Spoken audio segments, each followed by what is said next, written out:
So, tayo po'y, yumukot manalangin muna. Sama-samang manalangin na Amang Banal, sa pangalan ni Jesus, salamat po, God, sa gabing ito na muli mag-aaral kami ng iyong mga salita. Panginoon, Lord, may inihahanda ka muli sa amin, Panginoon, upang kami ay muling mapalakas at mabuhayan ng pag-asa.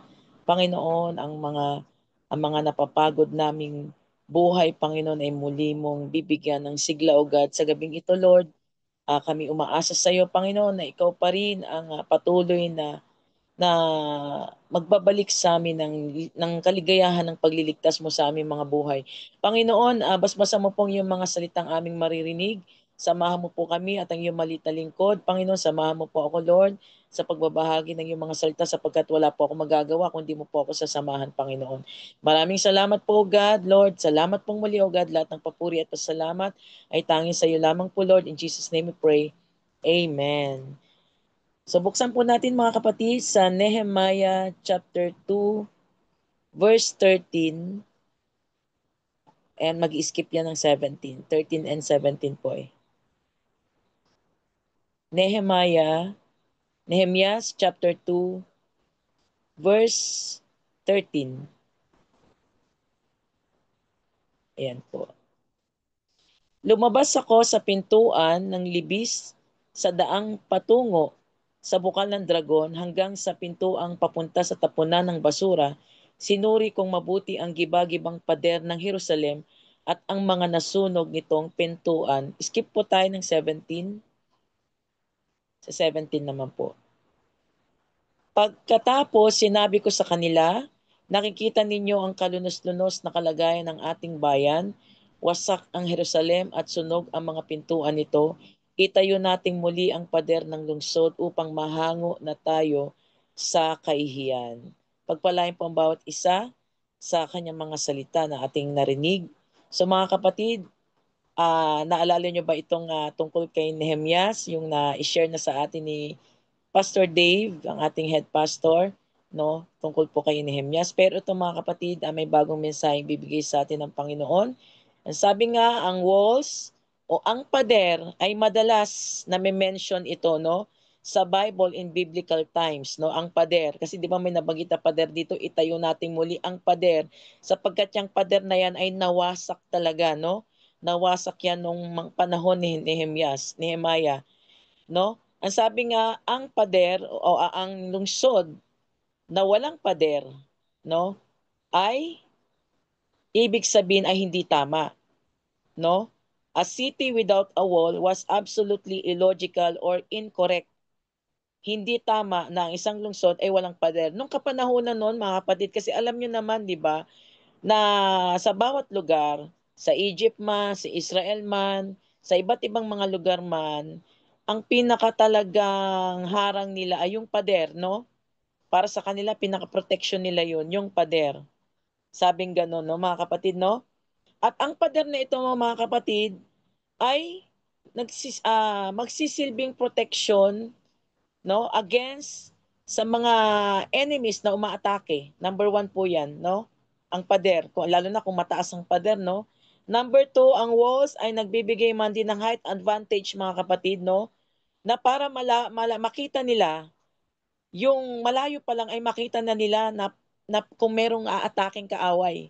Malayo pa lang ay malalaman nila agad kung merong enemy na paparating.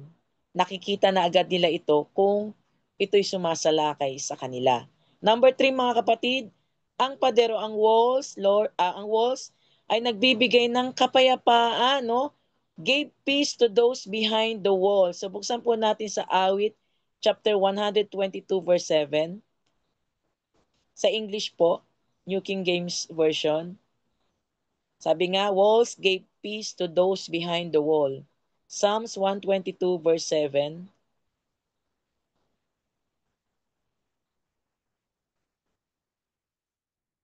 Sabi dito, peace be within your walls, prosperity within your palaces. No mga kapatid, ito'y nagsisilbing, was kasi na ang lugar ng ang isang syudad na may pader na matibay, mga kapatid, no, ay napapatunayan din na nandoon yung yung blessing, nandoon yung protection, nandoon yung kapanatagan ng mga tao na sabi nga dito, peace be within your walls. Kasi syempre once na sa isang lugar, lalo na noong panahon noon talaga nakakatakot, no? Kapag walang pader, talagang siguro lagi kang mag-aalala kasi walang harang doon sa lugar nyo, no? Nandoon yung takot, yung pangamba, yung pag-aalala. Kaya nga mga kapatid, ka merong wall, nandoon yung nagkakaroon ka ng kapanatagan at kapayapaan at maging blessing, no? Sabi kasi dito, prosperity within your palaces. So dito po sa sa number 4 naman mga kapatid, ang walls mga kapatid, ang pader ay visible sign ng blessing ni Lord mga kapatid. Visible sign ng blessing ni Lord. Buksan po natin 2 Chronicles chapter 14 verse 7. Dal, uh, Ikalawang mga kronika 14:7 sa Tagalog na lang po.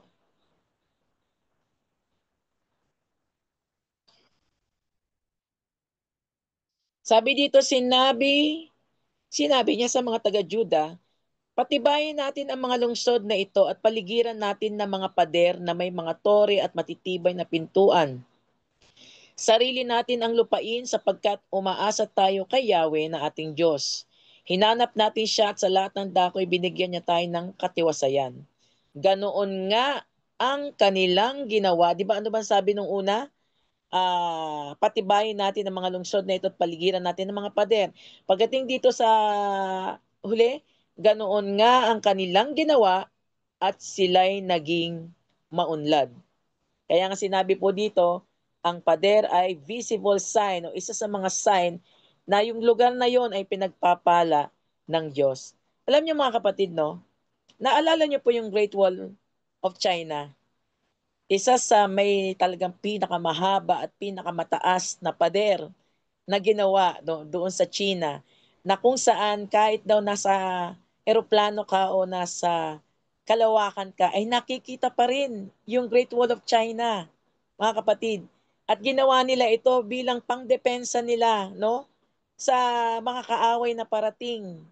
And psychological barrier man din yung sinasabi mga kapatid na nagsisimbolize ng power and unity sa mga tao, mga kapatid, no?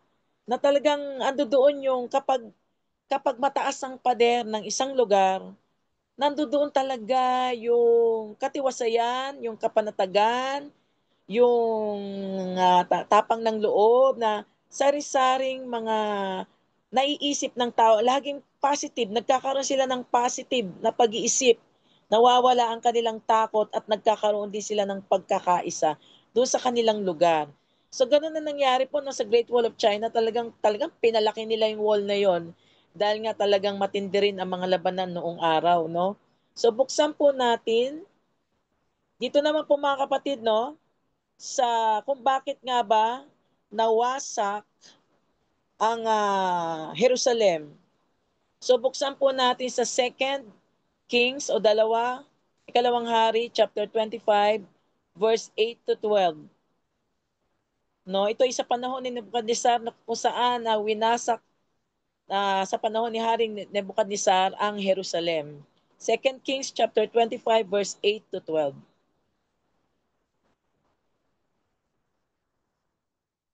Sabi dito, ng ikapitong araw ng ikalimang buwan ng ikalabing siyam na taon ng paghahari ni Nebuchadnezzar, pinasok ni Nebuzaradan na pinuno ng mga tanod ni Nebuchadnezzar ang Jerusalem. Sinunog niya ang templo, ang palasyo at ang malalaking bahay doon. Ang mga pader ng lungsod ay giniba naman ng mga kawal na kasama ni Nebuzaradan. Dinala niyang bihag ang natitira pang mga tao sa Jerusalem, pati ang mga sumuko sa hari ng Babylonia. Ang iniwan lamang niya roon ay ilang mga dukha upang magbungkal ng lupa at magtrabaho sa mga ubasan. No, grabe ang pagkawasak. Mga kapatid, nasunog na, nawasak na, mga kapatid, ang Jerusalem at talagang tiyak di natin siguro ang nararamdaman natin mga kapatid sa panahon na yun, baka ang mga tao nagiiyakan talaga, nandoon yung talagang bagsak na bagsak ang buhay nila. Siyempre, pati pangkabuhayan nila nawala, mga kapatid. Nung bumagsak ang Jerusalem, kahit sa mga nagbi-business, nagtitinda o mga nagtatrabaho doon ay bagsak din ang kanilang buhay, no? Ang kanilang kabuhayan, mga kapatid. Kaya nga dito sa Nehemiah chapter 1 verse 2 to 3, buksan po natin. Nehemiah chapter 1 verse 2 to 3 po.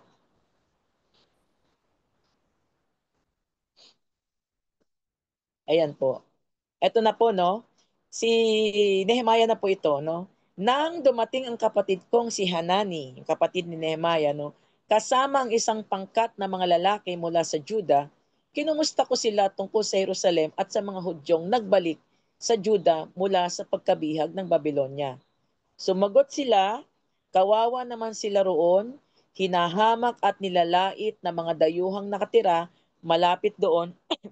Sinabi nila na wasak pa ang mga pader ng Jerusalem at mga pintuan ng lungsod ay hindi pa nagagawa mula ng sunugin iyon. Mga kapatid, nung marinig nga ni Nehemiah yon, talagang grabe, no? Nag-grieve talaga si Nehemiah nang marinig niya yon na ang walls of Jerusalem ay nawasak na at ang mga pintuan ng lungsod ay nasunog, mga kapatid. Buksan po natin sa Santiago chapter 1 verse 17. Santiago chapter 1 verse 17. So babasahin ko na po, no.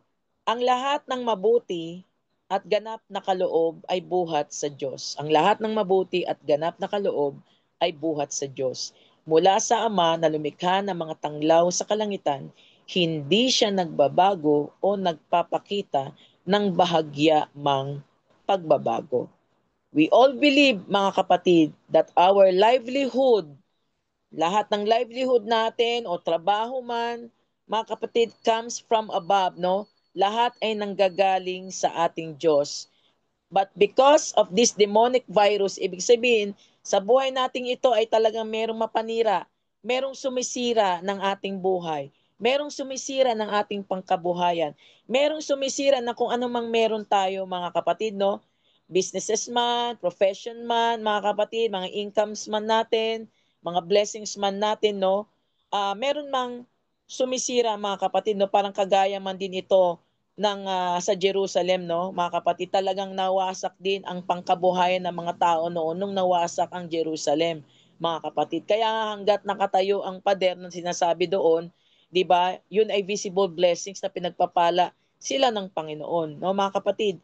So dahil nga, no, kung noon ay winasak ng kaaway, ngayon meron sa buhay nating ito, meron ding mapangwasak, no? Walang iba kundi si Satan, no?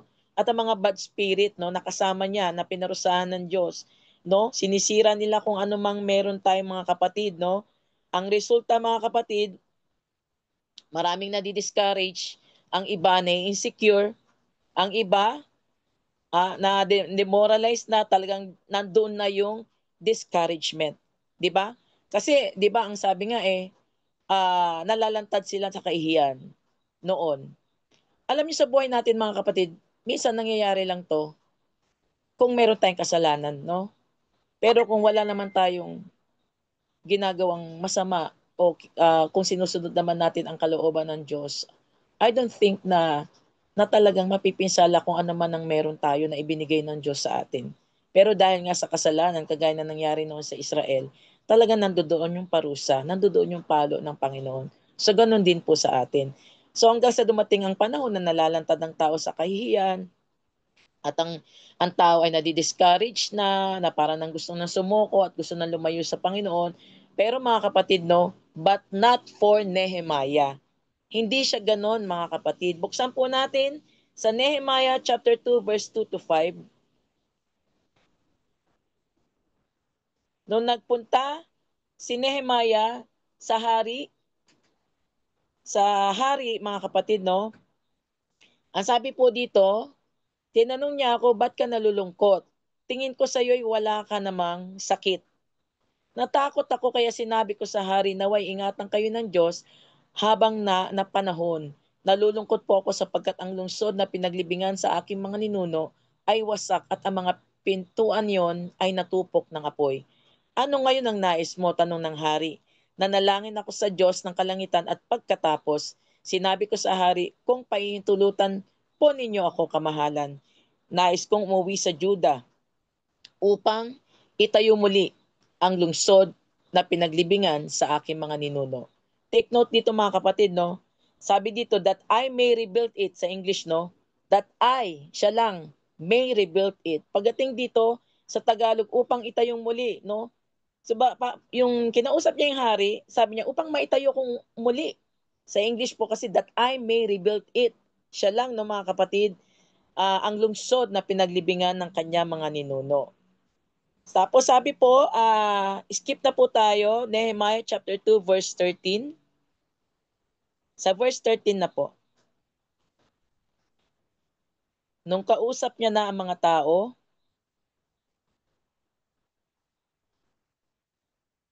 hindi po, 2:13. Sige, pasahin po muna natin to bago skip do sa 2:18. Lumabas ako sa pintuan ng libis sa daang patungo ng bukal ng dragon hanggang sa pintuang papunta sa tapunan ng basura.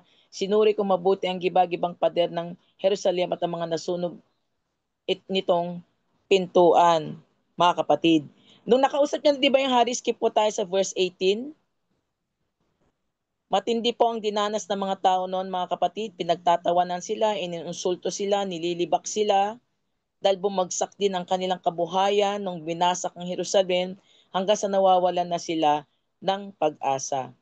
Ngayon, ang sabi niya ngayon dito, nung kausap niya na yung mga tao at sinabi ko sa kanila, ito na no, mamamayang Israel na ang kausap niya, hindi na yung hari.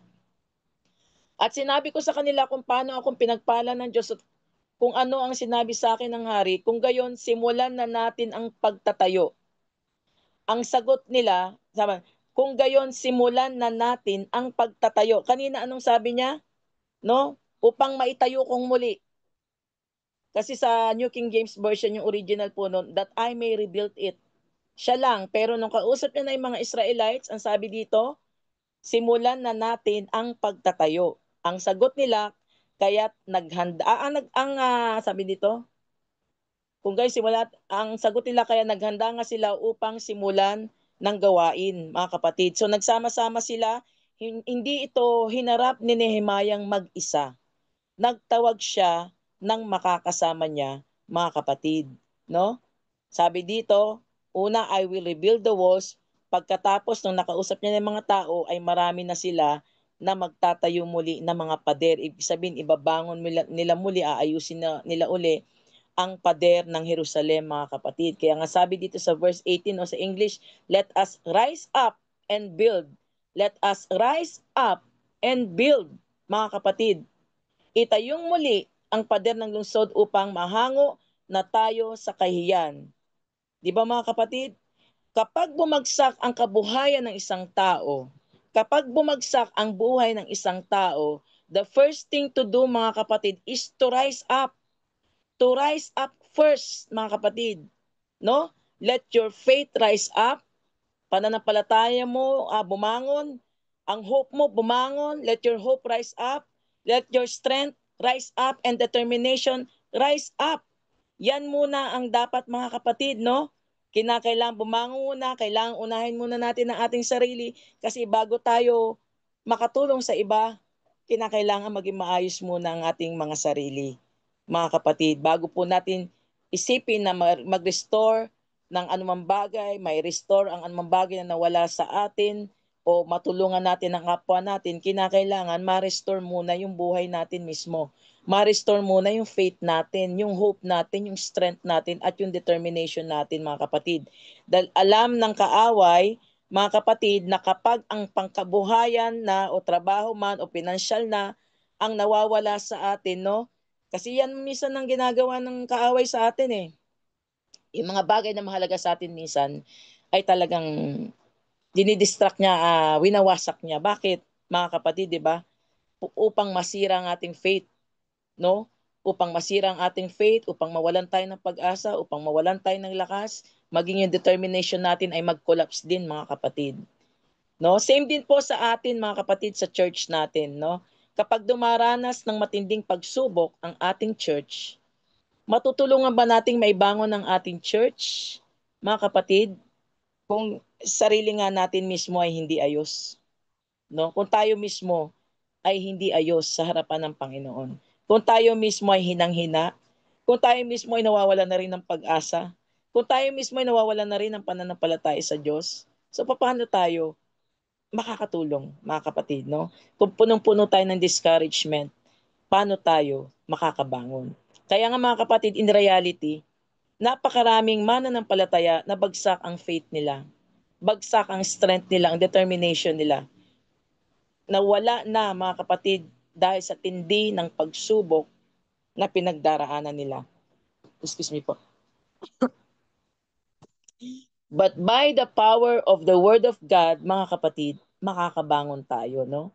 By the power of the Word of God, makakabangon tayo. Kung sineseryoso natin ang salita ng Diyos, mga kapatid. Di ba, ang pananampalataya nang gagaling sa pakikinig? So, mabubuhay ang faith natin sa pakikinig ng salita ng Diyos. Kaya nga, lagi tayong maging thankful na marami tayong mga gawain, kagaya ng Tuesday, ng Thursday, ng Friday, sapagkat maging ng Sunday, sapagkat nandoon na talagang maasikan tayo lagi ng Word of God. At doon palalakasin tayo ng Panginoon. Sabi nga, by the power of the Word of God, mga kapatid, makakabangon tayo. Let God arise in our lives, mga kapatid. Let God arise in our lives by the power of His Word, mga kapatid. Mag-i-start po talaga tayo sa salita ng Diyos. Kasi doon tayo unti-unti, kumbaga sa namamatay nating kaluluwa, unti-unti tayong nire-revive, unti-unti tayong bubuhayin ng Panginoon. Kaya bago tayo mag-isip ng ano paman na dumidiskarte tayo sa sariling paraan para masolusyonan ang isang problema, bago nating harapin ang problema natin sa ating mga buhay, sa church man o sa family o sa trabaho natin o sa pag-aaral man, mga kapatid, bago yon tayo muna mga kapatid, magsimula tayo sa Panginoon, magsimula tayo sa salita ng Diyos. Kailangan palaksin muna tayo ng salita ng Panginoon. No? Hindi natin, alam nyo mga kapatid, hindi natin magagawa yung kagaya ng kay Nehemiah. No? Pero in reality, no, sa buhay natin ngayon, no, as a Christian, mga kapatid, nandito yung hindi natin kayang mamuhay na tayo lang. Kagaya ni Nehemiah, hindi niya sinolo. Hindi niya sinolo yung pagharap sa problema kung paano niya susolusyonan na maibangon muli ang mga pader ng Jerusalem, maibuild niya, no? Kailangan natin ng isa't isa, mga kapatid. Kailangan natin ng kasama ng mga kapatiran. Kaya nga, di ba, kagaya ng sinasabi ng Panginoon, huwag pabayaan ng pagtitipon, gaya ng ginagawa ng iba. Huwag na mapabayaan ng mga fellowship na yan kasi diyan natin mapapalakas ang isa't isa. No, mga kapatid? Kagaya nga ng sinabi ni Nehemiah, let us build. That's the time, mga kapatid, na mare-restore na at magsisimula ng ma-restore lahat ng nawasak, lahat ng nasira, mga kapatid, no? Ngayon, sa papanong paraan tayo, mga kapatid, hallelujah, diyan na magsisimulang ma-restore ang lahat ng bumangon ng faith natin, no? So, sa papanong paraan, buksan po natin sa Nehemiah chapter 2, verse 18. Kasi sabi po dito, diyan magsisimula na ma-restore ang lahat ng bumangon ng faith natin, yung hope natin. Babalik ang lakas natin at determination at higit sa lahat, darating ang blessing sa buhay natin. Darating ang blessing sa buhay natin. Sa papanong paraan? Ang sabi dito, and I told them of the hand of my God which has been good upon me and also of the king's word that he has spoken to me. So they said, let us arise and build. Tama po ba?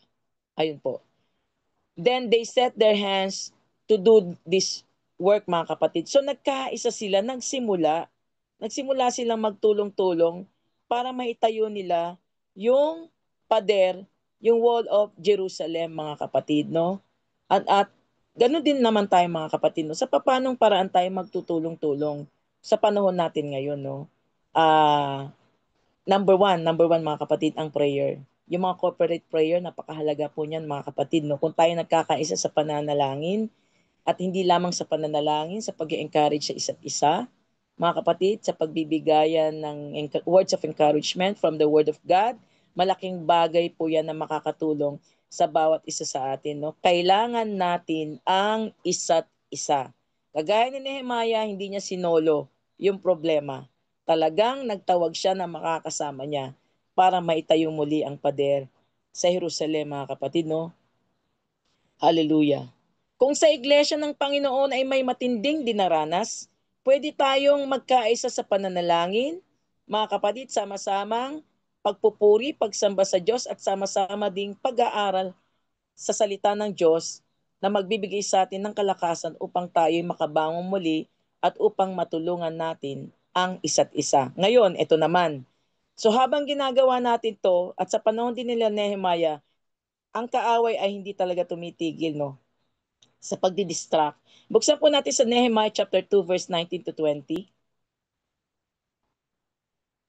Sa Tagalog na lang po.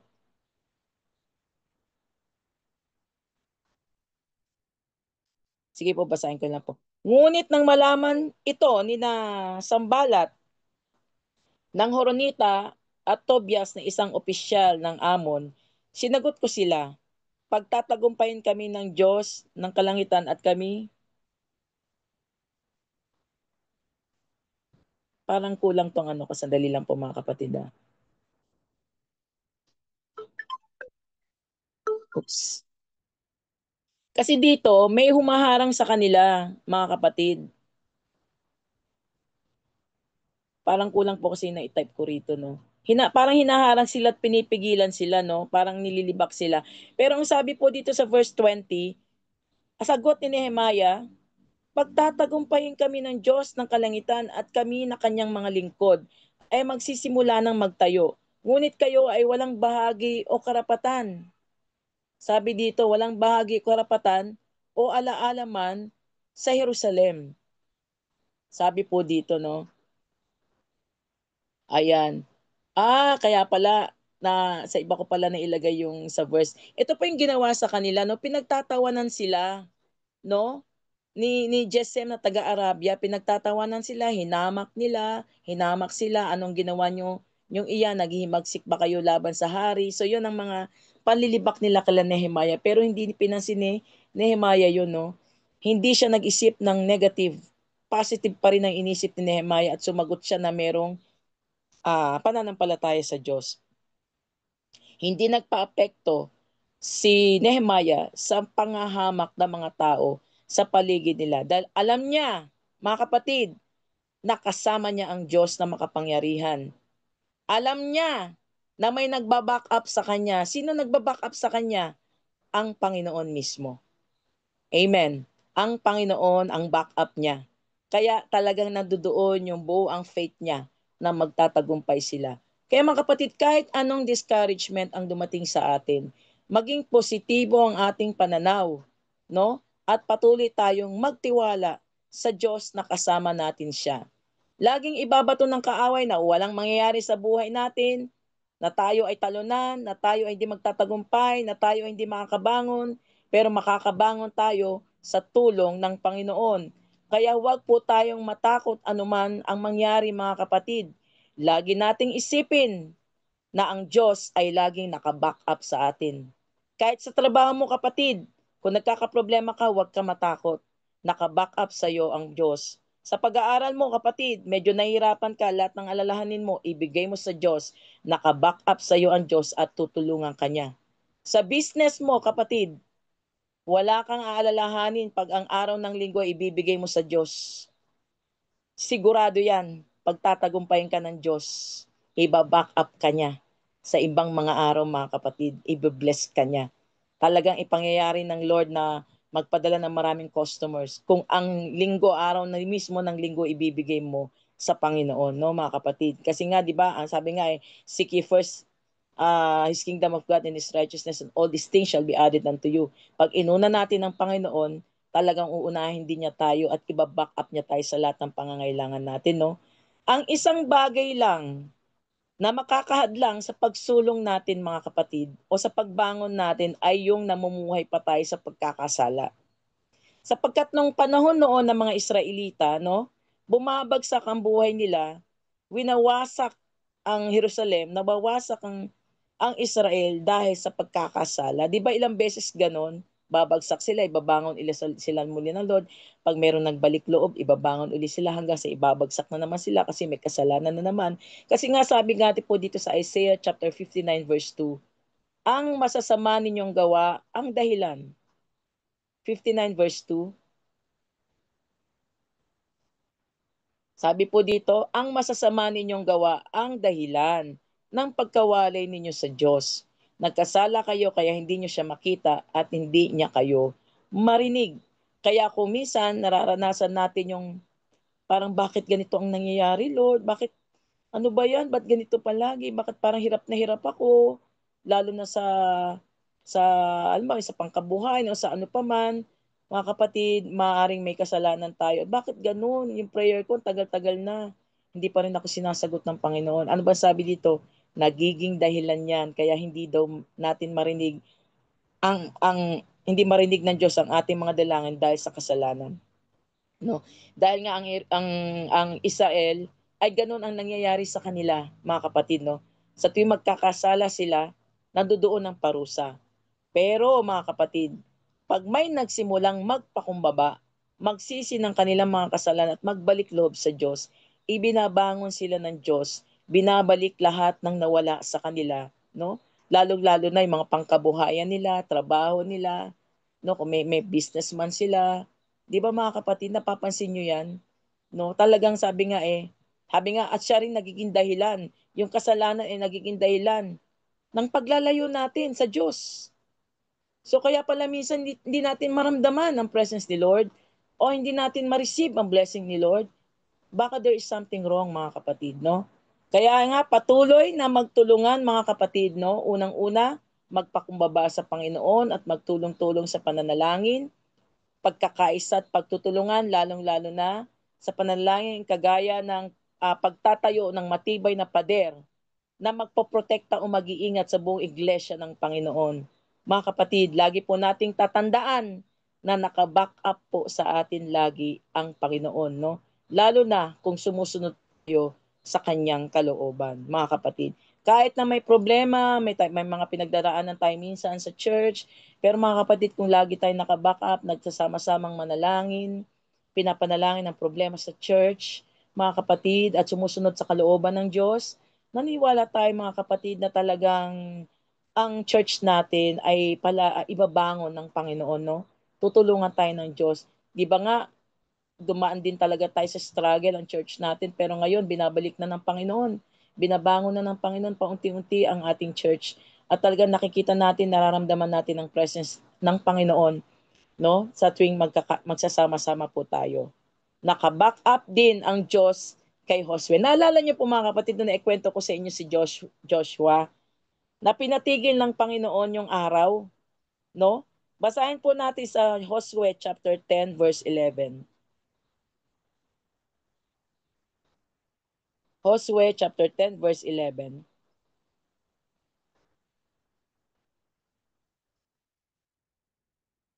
Sabi po dito, samantalang tumatakas sila sa paghabol ng mga Israelita, pinaulanan sila ni Yahweh ng malalaking tipak ng yelo buhat sa langit. No, sa paghabol ng mga Israelita. Sinong tumatakas? Yung mga kaaway ng Israelita. Habang tumatakas yung mga kaaway ng Israelita, ang Diyos ay nagpaulan ng malalaking tipak na yelo buhat sa langit. Sinong pinaulanan? Yung kaaway ng mga Israelita. No, dito pala nakaback up na ang Panginoon. Umabot ito hanggang sa Aseka at napakaraming namatay. Mas marami pa ang namatay sa pagbagsak ng yelo kaysa tabak ng mga Israelita. Pagdating dito sa verse 12, mga kapatid, sige po, tuloy lang po. Nung araw na ang mga Israelita ay pinagtagumpay ni Yahweh laban sa mga Amoreo, nakipag-usap si Josue kay Yahweh. No? Ito ang sinabi niyang naririnig ng buong bayan. Ito ang sinabi niyang naririnig ng buong bayan. Sinabi ni Josue, huminto ka araw sa tapat ng Gibeon at ikaw rin buwan sa libis ng uh, Ayalon. Pagkatapos no, sa verse 13, sige po, pinahinto ang araw, di ba? Tumigil nga ang araw at hindi gumalaw ang buwan hanggang sa matalo ng mga Israelita ang kanilang mga kaaway. Hindi ba't nasusulat ito sa aklat ni Jasher, tumigil ang araw sa gitna ng langit at hindi lumubog ang buong maghapon. No? Ganito katindi ang pagbaback up ng Diyos kay Joshua at sa mga Israelita. 'Di ba? Binak-upan ng Diyos na pinatigil niya ang araw. Mga kapatid, pinatigil niya ang buwan. No, hanggang sa matalo daw nila ang kanilang mga kaaway, mga kapatid, no? Kaya nga mga kapatid, kung nagawa ito ng Diyos kay Joshua at sa mga Israelita noon, ano pa kaya yung maliliit na problema natin, no? Ano pa kaya yung mga pinagdaraanan natin ngayon na kaya tayong back-upan ng Panginoon? Eh kung yan nga, pinatigil ng Diyos ang araw at ang buwan, ano pa kaya ang mga problema natin, mga kapatid? Di ba? Ano pa kaya yung mga pinagdadaanan natin? Lagi nating pakatandaan, mga kapatid, na may Diyos tayong lagi naka-back up sa atin. May Diyos tayo na handang sumaklolo sa atin. May Diyos tayo na kaya din gumawa ng himala. May Diyos tayo na laging nag-iingat sa atin. May Diyos tayo na kaya tayong ibangon muli. Kaya tayong palakasin muli. At kaya pa rin tayong pagpalain at iligtas, mga kapatid. Kasi kung ito nga yung sa panahon ni Joshua, pinatigil ang araw, siguro mga 12 hours yun na huminto ang araw at buwan. Di ba? Hanggang sa matalo nilang Israelita. Na mismo ang Diyos, sabi pa nga dito, alalahanin natin mga kapatid, ang kamanghamang bagay na ginawa ng ating Diyos sa ating mga ninuno noon o mga lingkod niya noon, na kaya pa din ng Diyos na gumawa ng himala. Ibig sabihin, biro mo sa isang tao lang kay Joshua, no? Na nabanggit ni Joshua yun na patigilin ng araw. At ang Panginoon bumak up talaga, kumilos ang makapangyarihang kamay niya, mga kapatid. Kaya alam niyo, wag tayong mawalan ng pag-asa, mga kapatid, sa ating mga pinagdaraanan. Sa physical man yan, at kung ano pang mga karanasan na pinagdadaanan natin, wag tayong malose hope. Do, mga kapatid, kung sa pakiramdam natin parang wasak na tayo, o sa pakiramdam natin para bang ang bigat-bigat, parang pasan natin ang buong daigdig. Naranasan niyo ba yun, mga kapatid? Nakakaramdam pa kayo ng gano'n na parang pasan niyo ang buong daigdig? Ano ba sabi dito sa 1 Peter chapter 5 verse 7? Buksan po natin, mga kapatid. Unang Pedro chapter 5 verse 7.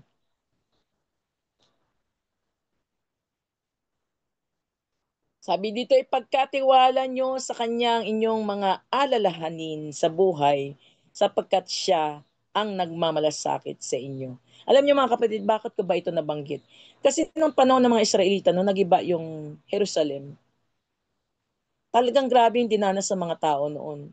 Nililibak sila, nilalantad sila sa kahihiyan, at talagang hindi natin alam kung ano na nangyayari sa kanila.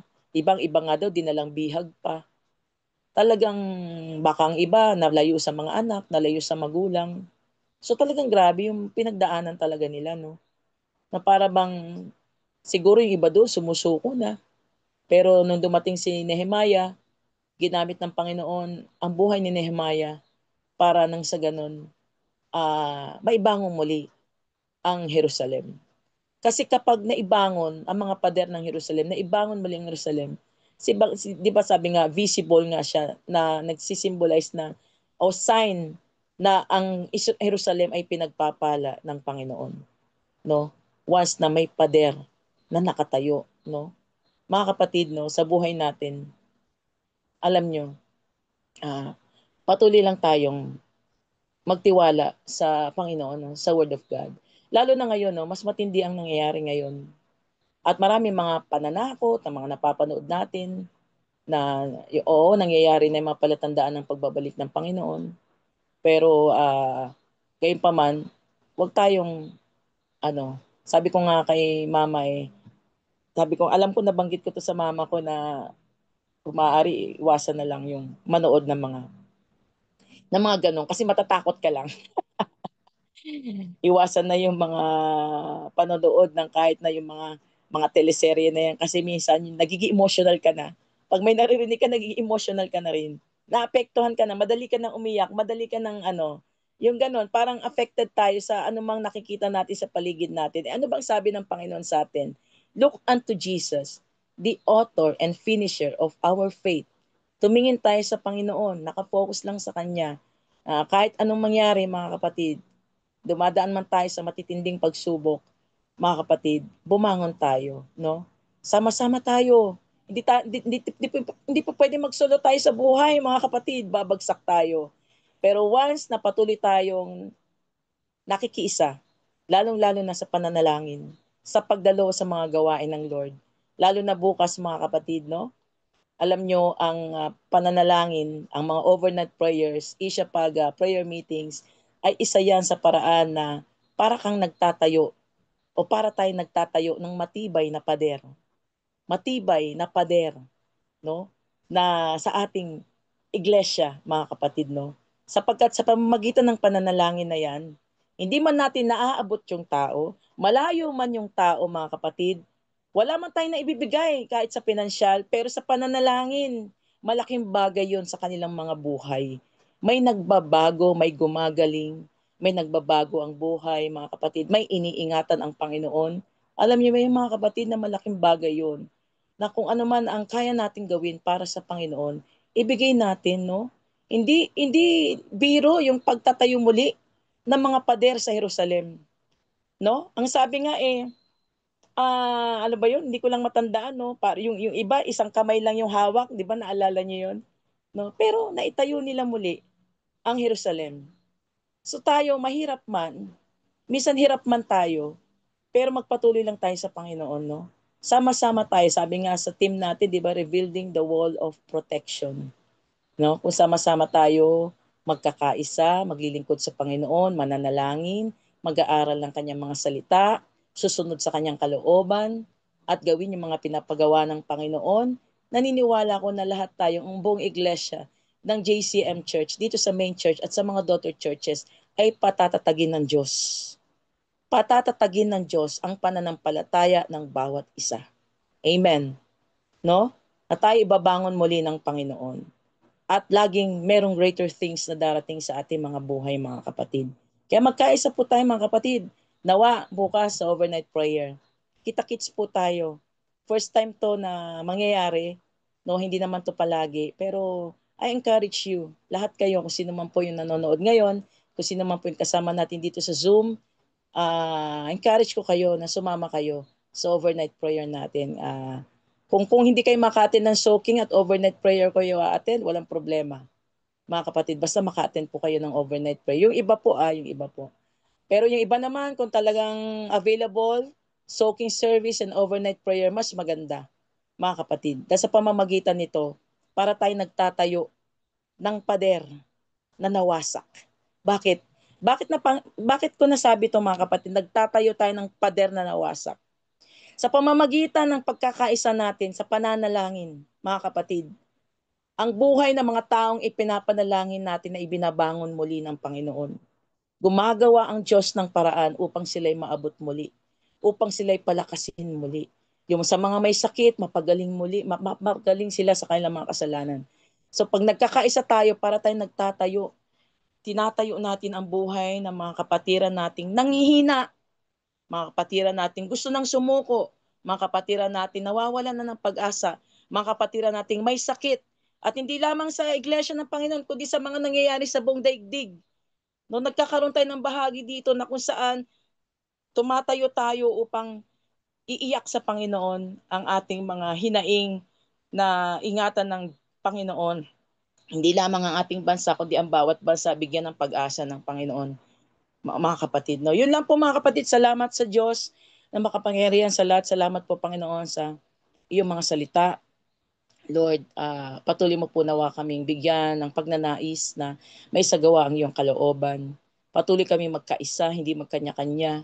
Hindi yung kami-kami o magsarili lang, kundi magkaisa kami. Kagaya nila Nehemiah na maraming nakiisa kay Nehemiah para maitayo muli ang wall sa Jerusalem, O God.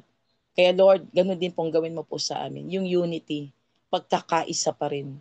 Lord, yung fellowship, yung nandun kami, lagi kaming magkakasama na nagtutulungan sa pananalangin, nagtutulungan, Panginoon, na mapalakas ang isa't isa, ma-encourage ang isa't isa, Lord, makapakinig ng yung mga salita, Panginoon, Lord. Ibangon mong muli kami, O God, at Lord, patatagin mo ang aming faith, Lord. Hallelujah. Salamat po, Panginoon, at ang papuri at pasalamat ay tanging sa iyo lamang po, Lord. In Jesus' name we pray.